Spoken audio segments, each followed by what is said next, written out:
So the whole big thing now is this Kid Logic Iron Man Mark II that seems to float in midair.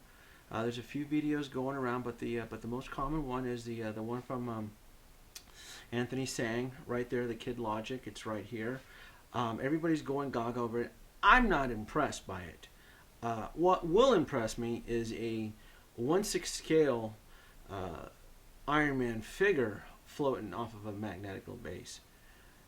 So I said, why can't I build that? Wait, how difficult can it really be to get a 1/6 scale figure to levitate? I didn't think it was that difficult at all. It just honestly involved finding the right combination of magnets.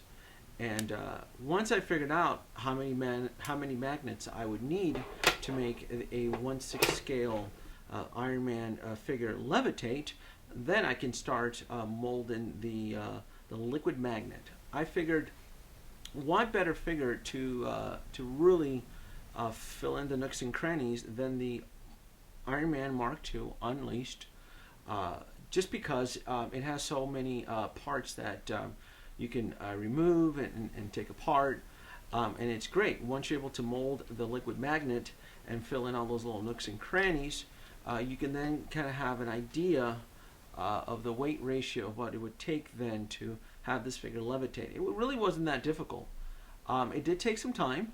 Actually, the hardest part was probably molding the liquid magnet into the little nooks and crevices, and also trying to find out the recipe for figuring out how many rare earth magnets I'm gonna need to make this sucker levitate. That part, all right, did kind of stump me, but otherwise, I took an existing base and modified it.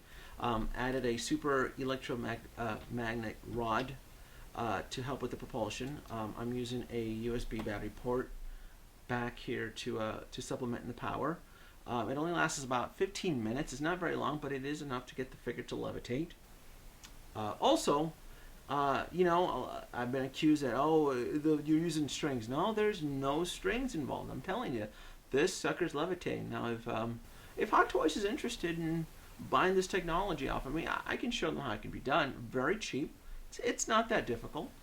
Right now I'm going to keep this. I don't think I'm going to modify the rest of my collection, only because it's pretty time consuming, and I think this is more of a fad, a novelty, and I think it's going to be yesterday's news probably by January. But I mean, who knows? Otherwise, I'll keep this one for show and tell. I'll probably show the kids, probably the neighbors. But other than that, I had fun making it. It was a fun project. Yeah.